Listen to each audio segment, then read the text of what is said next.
from the path of the beam.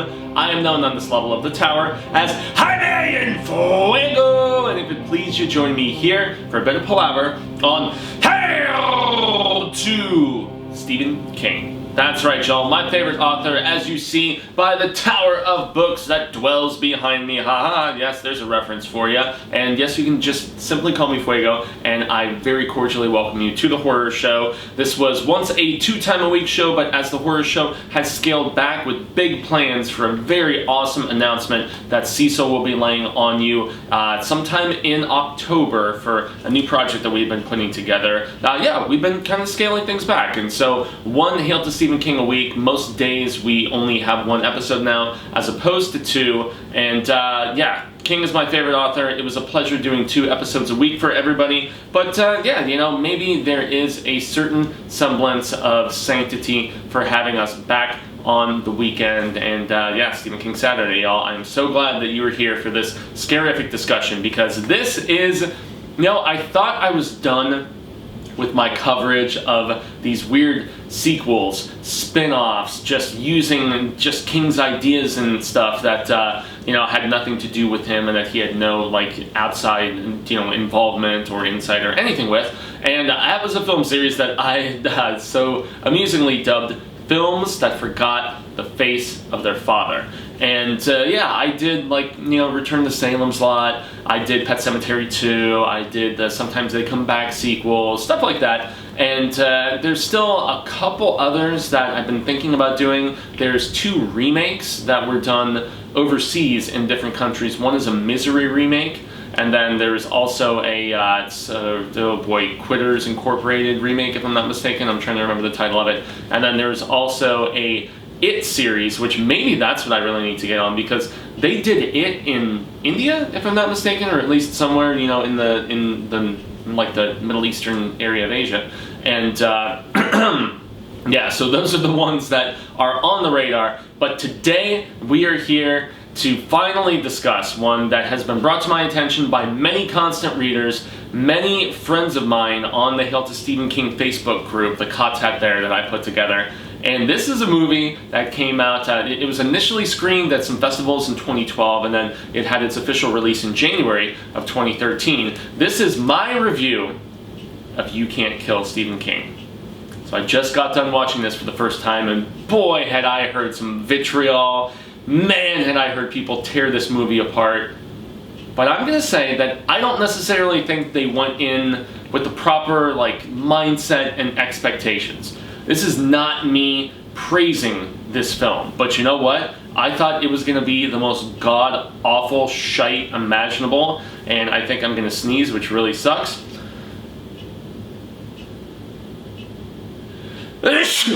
Ugh. Oof, sneeze averted, but this movie's not terrible.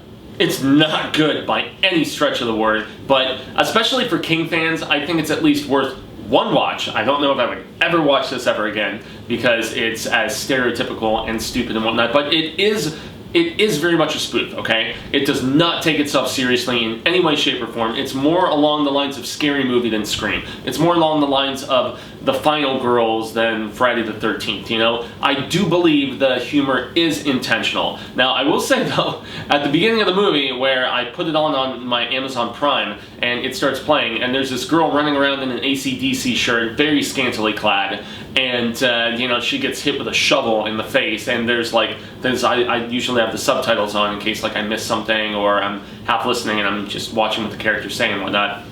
It says speed metal playing, and I'm just like, okay, I kind of know maybe what they're going for here.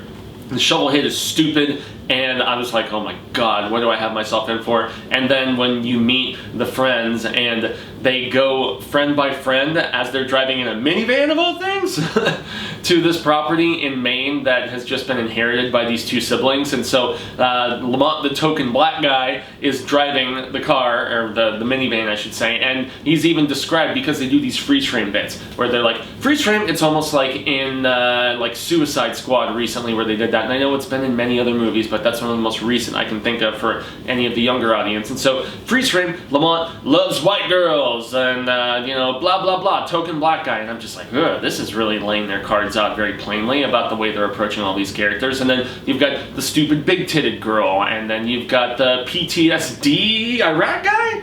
For whatever reason, who was apparently one of the co-writers on the film and co-directors and stars in it, obviously, and co-produced it. And then you've got the super Stephen King fan who is described as the virgin nerd, but he's also like a total perv, and they say he's a porn addict, and so he keeps like making all these excuses to like lean over and, you know, hey, do you want some peanuts, to the guy who's driving, and he like takes a peek at the boobs, and they just, this is one thing at first I was just like, oh, it's being gratuitous, it's being, you know, it's, I don't know, it's calling too much attention to it. And then as I realized that, like, when they were being so deliberate about it as time went on, I'm like, that is actually kind of funny. It's almost like the scene in Kentucky Fried Movie where there's just such excessive nudity, and it's beyond trying to be titillating at that point and, like, arousable. It's just silly. And I can actually kind of get down with that, in all honesty, because I love films like Airplane and the Naked Gun series and Hot Shots. Anything the Zucker brothers did, terrific. I love those parodies. Scary Movie, you know, which I just mentioned earlier. I even think the later ones after the Wayans brothers were gone and the Zuckers came in, those are fun. This is not quite calling that sort of cleverness, so to speak. You know, it's way more on the stupid trying to be stupid as opposed to stupid trying to be clever. You know, that's almost dumb enough it could work kind of thing. You know, it's not of that regard in this film. But I must say, I had a lot more fun with it than I was anticipating. Now, it does start out rough as they're going through Maine, and I mean, the in-references are amusing. The fact that there's a telekinetic kid at this diner, and she like breaks the glass and everything, and you're just like, oh, okay, yeah, you know, fire starter, great, you know, 100%. And then all the main people are portrayed very derogatorily, in my estimation. There's bad accents, there's like just very standoffishness, but you know, King has actually said many times that, you know, Maine people, like actually from Maine, you know, they're like always a little bit, you know, skeptical about all these tourists coming through, and you know, so on and so forth. Yeah, they're outsiders, you know, we live here all year, and you guys come here, and that's kind of the approach that we get at this. The diner scene is terrible, and the weird woman who looks like the chick from SNL, who was like the awkward, like, kind of chick. She's not particularly funny in her scenes, although the line cook who's there doing the burgers, he has like a funny line, which amused me. But yeah, so the Stephen King obsessed fan, at first I was like, they're not gonna have any in-references, this is stupid, they don't actually like Stephen King.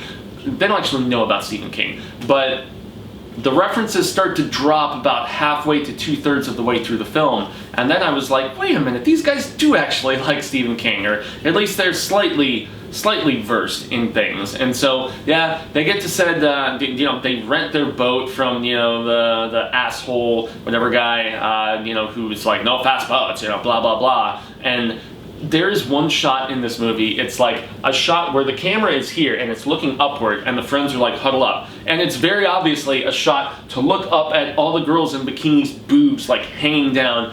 And at first I was like, that's tasteless, but then I was like, oh my god, that's actually really funny. And me and my lady, as we were watching this, she was just like, ah, okay, yeah, I can kind of vouch for it. It's so bad and so deliberate that it is actually funny. So they get said boat, and you know, they're trying to find Stephen King's home, and there's like rumor that he lives around there, which is actually totally false, just to clarify things, because from friends of mine who have gone and toured Maine recently, and one or two viewers of the show that live here, there is a Stephen King like tour of sorts that apparently they do, where you drive by his house, you drive past a couple areas that inspired certain things in certain books, and so yeah, total fallacy here, but who knows, maybe that wasn't like just common knowledge back in 2011, 2012 when this film was initially being put together. But long story short, in that regard, they get to said inherited beach, or like lakeside house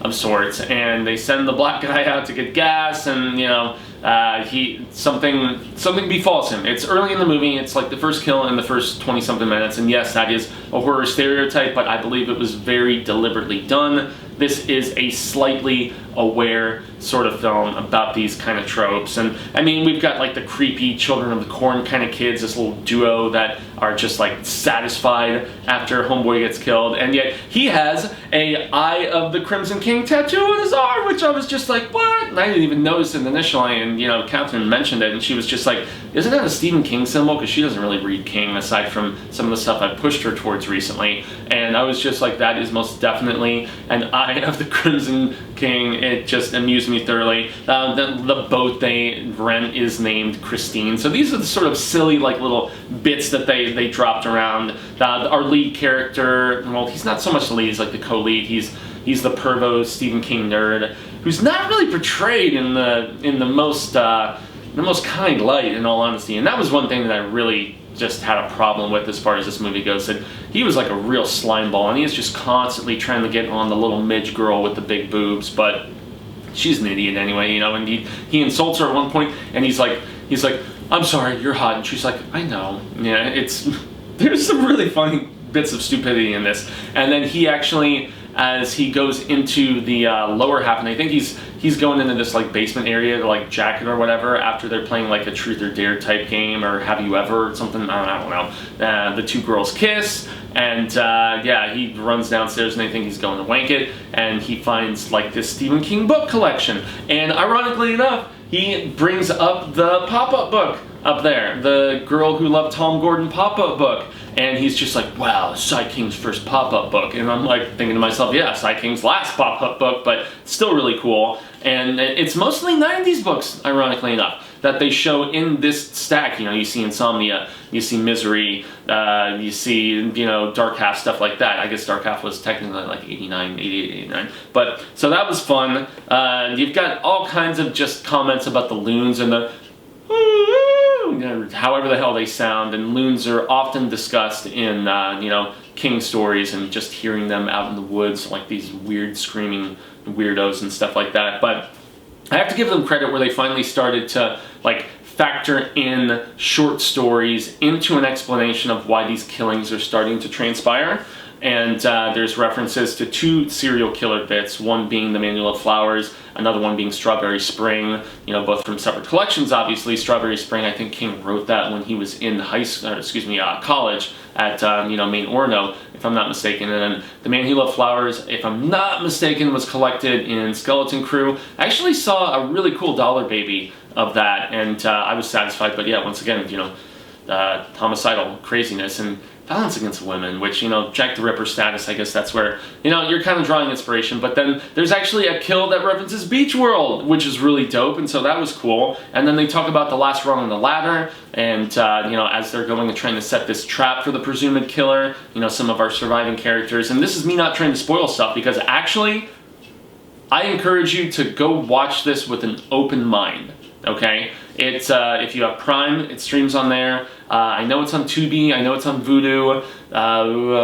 Honestly, I'm pretty sure it's on YouTube as well, on like The Orchard or something like that, and I think maybe that's the distribution company. So, I mean, if you want to support the filmmakers, which I honestly am thinking I will do, I'll probably purchase this movie, not because of the fact that I loved it so much. I was entertained, and it's very much like a drinking game kind of party movie of sorts, especially for fans of King. You know, my lady, some of the references went right over her head, and I had to kind of explain some stuff to her, but really it had a higher production value than I anticipated. It had more bonehead, like boner bonkers dumbass laughs than I expected. There's a lot that don't hit, okay? Let's be fair. It's not a great movie, but it was, for me, a greatly entertaining film, far beyond what I anticipated. And that really leads me to what I'm going to show you right now, because I could talk about, you know, this wacky sequence that happens an hour into the movie when there's only 20 minutes of it left, okay?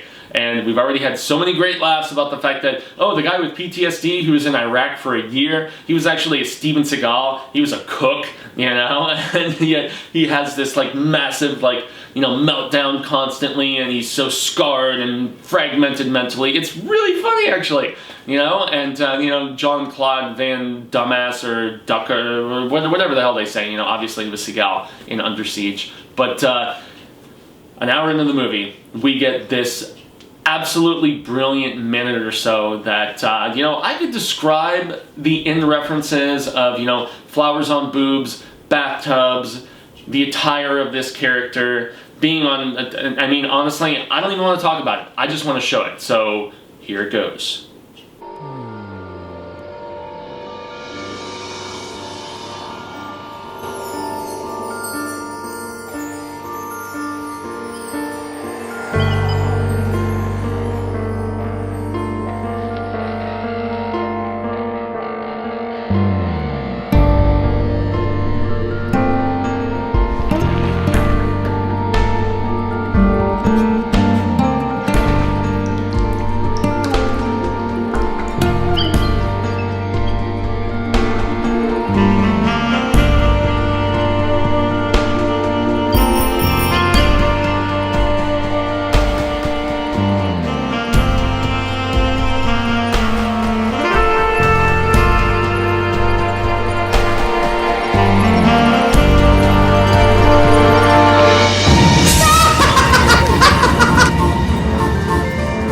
Hey, lover boy. Wanted to join us down here. Everyone floats. Down here, we all float.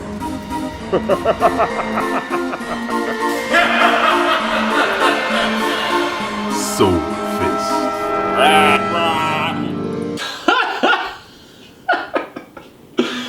Now, any Stephen King fan will watch that minute or so and be just floored with laughter in my estimation. If you weren't, hey, I'm sorry, maybe you don't have a sense of humor. Lighten the hell up. That's what I would say. Because really, the price of admission, which was donuts for me since I have Prime, since you can watch this for free, seriously everybody, that minute and a half alone, it just made the film for me, and it really just confirmed much more so the vibe that these filmmakers were going for, because even thinking about it now after just rewatching it with y'all, I can't, man. It's just so goddamn funny. One of the most ridiculously hilarious things I've watched in recent memory.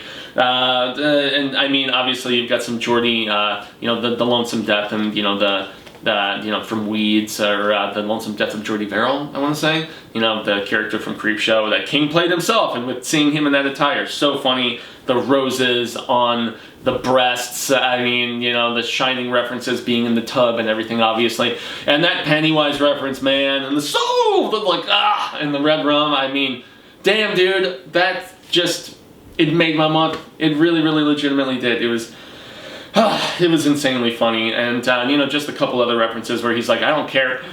This character is a he, or a she, or an it, and then just look at him. And then another one where one of our characters, he like, after, it's the PTSD guy, if I'm not mistaken, as he's raging against the Stephen King fanatic. And I'm going to give a spoiler here at the very, very end and just warn everybody who hasn't seen this movie. But yeah, at the very end where he starts to go into PTSD mode, yeah, pretty much the same thing in this regard. And he's like walking around the farmhouse, and he like looks through a half-fractured door, and he's like, "Where's Ronnie?" And I'm like, oh, that's clever, funny. And yeah, it made me laugh. It's stupid but funny, man. And so much stupid humor in this. And then, spoilers, right now. So turn away if you don't want to hear about it. Stephen King's the actual killer in this, or at least they imply that he is, and the whole town is covering up for his killings and whatnot, which is why there's so much of a hush-hush aspect about him.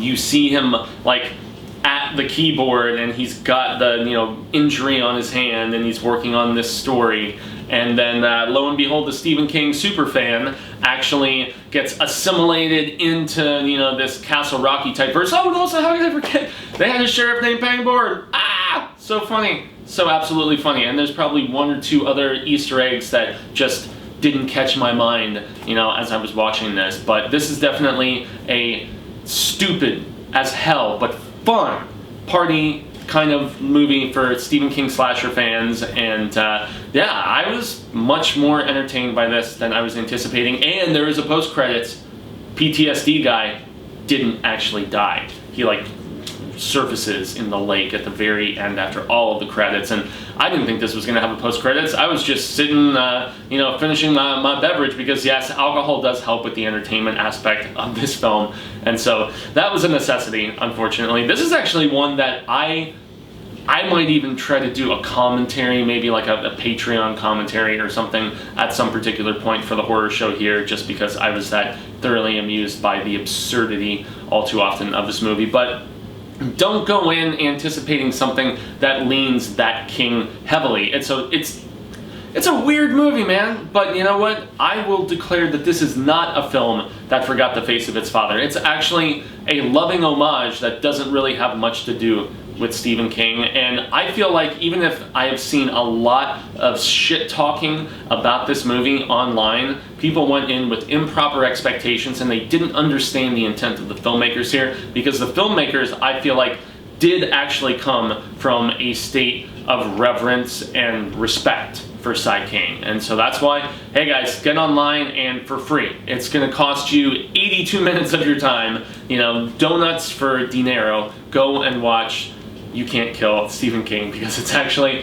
for Stephen King fans, pretty fun. So, I have been Jaime and Fuego. You can find moi on all social media sectors like Twitter, Instagram, Facebook, and obviously here on the YouTubes, but not just here on the horror show, where we encourage you to like, share, subscribe, do all that jazz. If you do share, hashtag Hail to Stephen King. I would be supremely excited if that is the way that you help spread the word about this program. It would mean a lot to me, very, very much so. But I also have my own personal YouTube channel. It's called Fuego-tainment, and it's just like you see spelled right there beside me. I do a couple trailer reactions here and there. I most recently did The Mandalorian, but I primarily do film reviews, a little bit of comic and novel stuff. I've been doing a lot of Star Wars coverage with, Rise of Skywalker Episode 9 coming in December. But yeah, this weekend I have reviews of Good Boys and Loose. Both of those are coming, so very drastically different sorts of films. And yeah, I encourage all of you to jump over there and please subscribe and show some support to my little channel that I neglected for a couple of years and have tried to give another push to, in 2019. But lastly, besides the horror show, obviously, there is a show that I am supremely stoked to be a part of, and every Monday night, 6 p.m. Pacific, 9 p.m. Eastern, myself, Lindsay, and the showrunner on Willis Greedia himself, Mr. CP, we do a program called Show Business! And Show Business is basically us looking at the numbers, dollar-wise, both domestically and internationally, from the previous week at the box office. We look ahead to the upcoming week, and then we discuss some news of the prevalent variety. Most recently, we did a midweek show based on some scheduling issues where we talked about the Sony Marvel, Spidey debacle, and all of the reverberations of that, and many other fun news stories as well. So that is going to be the end of things here, with the exception of me reminding you that the Hail to Stephen King Facebook group on Fuego is Hail to Stephen King Facebook group, that Fuego is the primary, well, actually not primary, I'm like the lead moderator and admin of. I encourage all of you to come, say what's up, join up. All that I ask is that we keep the talk primarily King related, except on Fridays when we have a Friday freakout, and yeah, that's about the extent of when you can just talk and have some palaver about things that are not related to Side King. So that's gonna do it, y'all. I look forward to next Saturday, August 31st. We do a book of the month here on Hail to Stephen King, and The Dead Zone is our book of the month here in August, and at 4 p.m. Pacific, I believe. Don't count me on that, but it's going to be like 4, maybe 5, depending on how scheduling goes. That is when we are going to be doing our live end of the month book club discussion all about this gem. I started rereading it at the beginning of the month, and I finished it, and then I started listening to the James Franco audiobook, and I think Franco actually does a damn good job. So after rereading it at the beginning of the month and then listening to it now as the month comes to a close, this is one of King's best works ever. And it's not like full-on horror. It's got an interesting like thriller and political aspect to it, and it's also kind of a sad love lost type story. Like, it's so nuanced, it's so awesome. I look forward on Saturday, August 31st, to discussing this tremendous book with all of you, and also announcing what the book of the month will be for September It's not The Institute, by the way. The Institute, the new Stephen King book, comes out on September 10th, but I'm going to be just cruising through that as quickly as possible and reviewing it as quickly as possible, so that's not going to be the official book of the month. The official book of the month will be announced next Saturday when I have our live discussion that I hope all of you tune into on youtube.com/The Horror Show channel, which is where you're watching this right now. So I guess, yeah, until the Wheel of Ka comes around once more, everyone, I shall say hasta luego, sin amigos, and constant readers and viewers alike. I am hopeful that we get to share more of this wonderful palaver sooner rather than later. And until that awesome instance occurs, remember, stay scared. And read Stephen King. Yes, read The Dead Zone. It's great. But you know what? I actually want all of you to go check out You Can't Kill Stephen King. Because you can't, fool.